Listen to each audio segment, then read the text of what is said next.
Hello मैत्रिणींनो, आपल्या सर्वांची आवडती मालिका हळद रुसली कुंकू हसलं या मालिकेच्या आजच्या शनिवार 6 सप्टेंबरच्या एपिसोडमध्ये एक जबरदस्त ट्विस्ट आलाय। दुष्यंतने स्वतःच्या हाताने कृष्णाला हळद लावलीये, ती सुद्धा स्वतःची उष्टी हळद, म्हणजेच या दोघांचं लग्न जमलंय। मग हा ट्विस्ट आला तरी कसा आणि नेमकं काय घडलं हे जाणून घेण्यासाठी हा व्हिडिओ शेवटपर्यंत नक्की पहा। बाळजाबाईच्या घरी संपूर्ण गावकरी पोहोचतात। सावित्री ही कृष्णाला घेऊन पोहोचते आणि जोरजोरात हाका मारते, बाळजाबाई बाहेर या, तुम्ही आमच्या पोरीच्या आयुष्याचं वाटोळ केलंय, खेळ मांडलाय का, बाहेर या।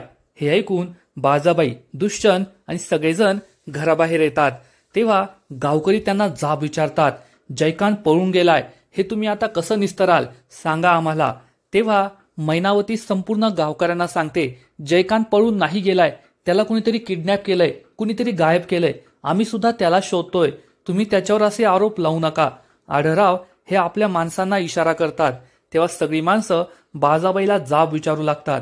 बाळजाबाई गावकऱ्यांना समजवण्याचा प्रयत्न करते, जयकांतला आम्ही शोधण्याचा प्रयत्न करतोय, तुम्ही काळजी करू नका, आम्ही जयकांतला शोधून आणू आणि मी दिलेला शब्द पूर्ण करेल, कृष्णा आणि जयकांतचं लग्न होईल। परंतु गावकरी हे बाळजाबाईला म्हणतात, तुम्ही हा काय खेळ मांडलाय, जयकांत पळून गेलाय, ते सुद्धा कृष्णाला हळद लागण्याआधी, याचा अर्थ त्याला हे लग्न करायचं नाहीये। दुष्यंत हे सगळं ऐकत असतो, कृष्णा सुद्धा खूप दुःखी होऊन हे सगळं ऐकत असते। बाळजाबाई गावकऱ्यांना समजावत असते, तुम्ही काळजी करू नका, आम्ही जयकांतला शोधतोय, आम्ही माणसं धाडली आहेत, ती नक्कीच जयकांतला शोधून आणतील आणि याच मांडवात उद्या जयकांत आणि कृष्णाचं लग्न होईल, तुम्ही काळजी करू नका। परंतु भक्ती खूप चिडते आणि म्हणते, बाळजाबाई तुम्हाला माझी बहीण काय खेळणं वाटली का, आधी तुम्ही तिचं लग्न ठरवलं आणि आता जयकांत हा मांडवातून पळून गेलाय, तुमचा जयकांत हा कसा आहे संपूर्ण गावाला माहितीये, पण फक्त तुमच्या शब्दापायी आम्ही कृष्ण आणि जयकांतच्या लग्नाला तयार झालो होतो आणि आता तोच पळून गेलाय, माझ्या बहिणीच्या आयुष्याचं वाटोळ झालंय, जर आज कृष्णाचं लग्न मोडलं तर तिच्याशी लग्न कोण करेल, तिची जिंदगी तर बर्बाद झाली ना, आणि ती फक्त तुमच्यामुळे झाली, त्यामुळे तुम्हीच आता तिच्या लग्नाचं काय करायचं ते पहा। भक्ती खूप चिडलीये हे पाहून सावित्री विचार करते, ह्या भक्तीला थांबवावं लागेल, नाहीतर सगळंच प्रकरण फिसकटेल, आणि ती भक्तीला म्हणते, बाळ रडू नको, एवढं चिडू नको, सगळं काही ठीक होईल, बाळजाबाई सगळं ठीक करतील। तर भक्ती चिडून म्हणते, काय ठीक करतील बाळजाबाई, त्यांनीच हे सगळं प्रकरण केलंय, त्यांच्यामुळेच आज माझ्या बहिणीच्या आयुष्याचं वाटोळ झालंय आणि आता त्या काही सुद्धा ठीक करू शकत नाही, माझ्या बहिणीचं लग्न झालं नाही ना, सगळ्या गावात तिच्या नावाची छीथू झाली तर बाळजाबाई फक्त तुम्ही यासाठी जबाबदार असाल, हे लक्षात ठेवा, असं म्हणून भक्ती ही बाळजाबाईकडे बोट दाखवते, त्यामुळे सगळ्यांनाच मोठा धक्का बसतो। आढळराव आपल्या माणसांना इशारा करतात आणि ही माणसं म्हणतात, खरं बोलते ही ताई, बाळजाबाई तुम्ही हे प्रकरण निस्तरा, तुमच्यामुळे हे सगळं झालंय, असं म्हणून संपूर्ण गावकरी बाळजाबाई हाय हाय, बाळजाबाई मुर्दाबाद अशा घोषणा देऊ लागतात। त्यामुळे दुष्यंत खूप चिडतो, तो पुढे येतो आणि म्हणतो, सगळे घोषणा द्यायचं थांबवा। गावकरी गप्प बसतात। इकडे शहरामध्ये गौतमी ही ऑफिसमधून घरी जाऊ लागते, तेवढ्यात तिची मैत्रीण तेथे येते आणि विचारते, काय मग काल डी भेटला की नाही। गौतमी विचारते, तो कसा मला भेटणार, तो तर गावाकडे आणि मी इकडे। मैत्रीण म्हणते, हे कसं शक्य आहे, काल तर तो ऑफिसमध्ये आला होता, किती वेळ तुझी वाट पाहत होता, तुला त्याने फोन मेसेजेस सगळं केलं, पण तू रिप्लायच केला नाही, मग तो रात्री निघून गेला। हे ऐकून गौतमीला मोठा धक्काच बसतो। गौतमी विचार करते, डी येथे आला होता, त्याला मला सरप्राईज द्यायचं होतं, याचा अर्थ पैशांची अरेंजमेंट झाली वाटतं, पण तो मला का भेटला नाही, उगाचच काल मी त्या बॉस बरोबर, असा विचार करून तिला सगळ्या झालेल्या गोष्टी आठवतात। मैत्रीण विचारते, बॉस बरोबर काय, तर गौतमी म्हणते, काही नाही, आणि ती तेथून निघून जाते। इकडे दुष्यंत हा गावकऱ्यांना समजावण्याचा प्रयत्न करतो, जे काही झालं ते खूप वाईट झालंय, मी मान्य करतो, पण आम्ही जयकांतला शोधतोय आणि यामध्ये माझ्या आईची काहीच चूक नाहीये।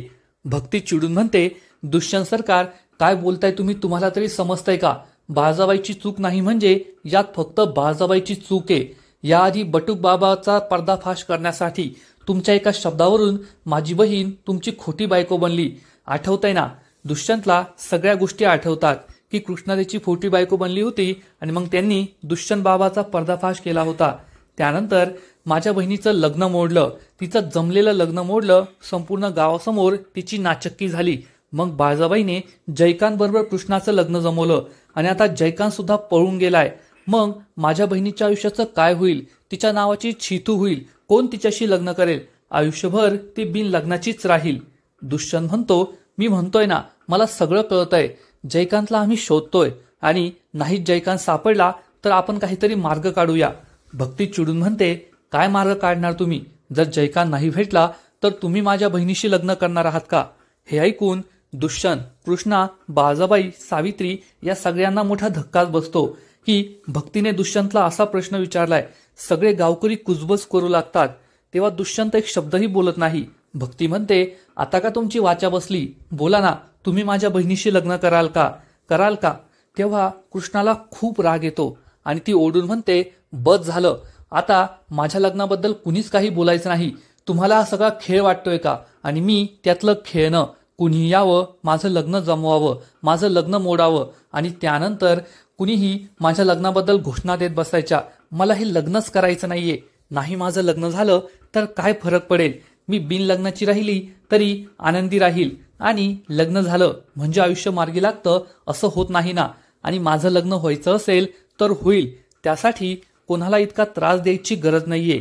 तेव्हा सावित्री ही कृष्णाला शांत करण्याचा प्रयत्न करते. कृष्णा चिडून म्हणते, आय, तुला पूजाच्या लग्नाची काळजी ना. ती चांगली शिकलेली आहे, कमावतीये, तिला चांगला मुलगा भेटेल. पण त्यासाठी मी लग्न करणं काही महत्वाचं नाहीये. मला लग्नच करायचं नाहीये. त्या जयकांत बरोबर सुद्धा नाही आणि कोणाबरोबरच नाही. तेव्हा आढळरावांची माणसं म्हणतात, ताई, तू काय या लोकांना पाठीशी घालते? त्यांच्यामुळेच तुझ्या आयुष्याचं वाटोळं झालंय आणि तू त्यांना पाठीशी घालू नको. असं म्हणून सगळे गावकरी बाळजाबाई आणि दुष्यंतला दोष देऊ लागतात. आढळरावाचा एक माणूस चिडून म्हणतो, बाळजाबाई, तुम्ही कृष्णाच्या लग्नाचं वाटोळं केलंय. आता तुम्ही हे प्रकरण निस्तारा, नाहीतर आम्ही. असं म्हणून आढळरावांची सगळी माणसं हे त्याचे चक्क धिंगाणा घालू लागतात, तोडफोड करू लागतात. आणि आढळरावांचा एक माणूस तर चक्क बाळजाबाईच्या अंगावरच धावून येतो. दुष्यंत चिडून म्हणतो, हे सगळं थांबवा, नाहीतर मी पोलिसांना बोलवेल. कृष्णा सुद्धा सगळ्यांना थांबवण्याचा प्रयत्न करत असते. दादा, हे करू नका. पण आढळरावांची माणसं काहीच ऐकत नाही. तेवढ्यात एक माणूस एक मोठा बांबू घेऊन येतो आणि चक्क बाळजाबाईच्या डोक्यात घालणार इतक्यात दुष्यंत पुढे येतो आणि चक्क हा बांबू पकडतो आणि म्हणतो, माझ्या आईच्या केसाला जरी धक्का लागला ना तरी तुला येथेच गाडून ठेवीन, हे लक्षात ठेव. आणि तो या माणसाला जोरात धक्का देतो आणि चिडून म्हणतो, तुम्हाला वाटतंय ना माझ्या आईमुळे हे झालंय, आणि जर माझ्या आईचा शब्द हा इतकाच महत्वाचा असेल ना तर मी कृष्णाबरोबर लग्न करेल. दुष्यंतचे हे शब्द ऐकून सगळ्यांना जबर धक्काच बसतो. दुष्यंत कृष्णाबरोबर लग्न करायला तयार झालाय यावर कोणाचाही विश्वास बसत नाही. बाळजाबाईच्या तर पायाखालची जमीनच सरकते. दुष्यंत घरामध्ये जातो. हळदीचं एक छोटंसं भांडं घेऊन येतो आणि ही हळद स्वतःच्या गालाला लावतो आणि त्यानंतर हीच उष्टी हळद कृष्णाच्या गालाला लावतो. सगळे गावकरी पाहतच राहतात.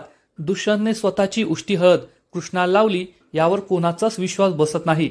बाळजाबाई, मैनावती, कृष्णा यांना धक्का बसलेला असतो. तर भक्ती खूप खुश असते.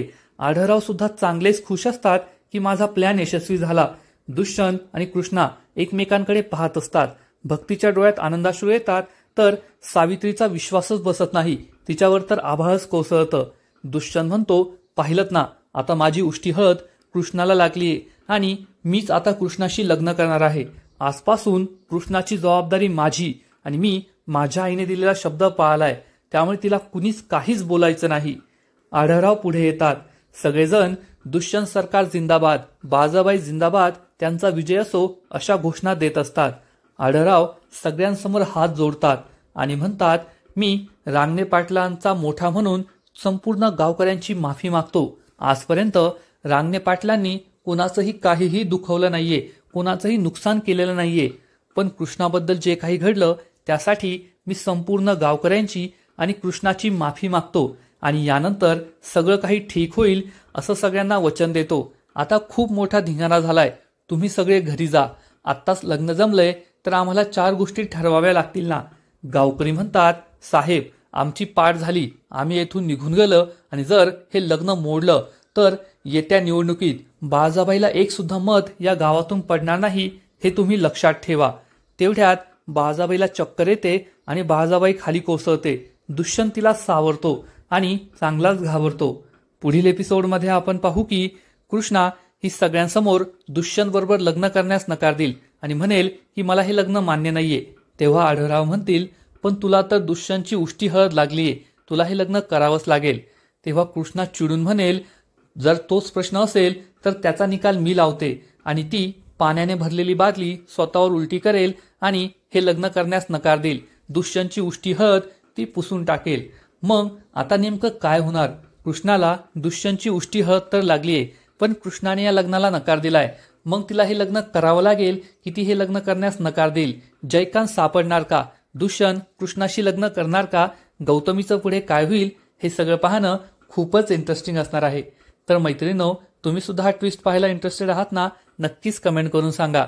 आणि आपल्या सर्वांची आवडती मालिका हळद रुसली कुंकू हसलं या मालिकेचे असेच नवीन नवीन अपडेट्स सर्वात आधी जाणून घेण्यासाठी व्हिडिओला लाईक करा, शेअर करा आणि चॅनलला सबस्क्राईब करायला विसरू नका. खूप खूप धन्यवाद. हॅलो मैत्रिणींनो, आपल्या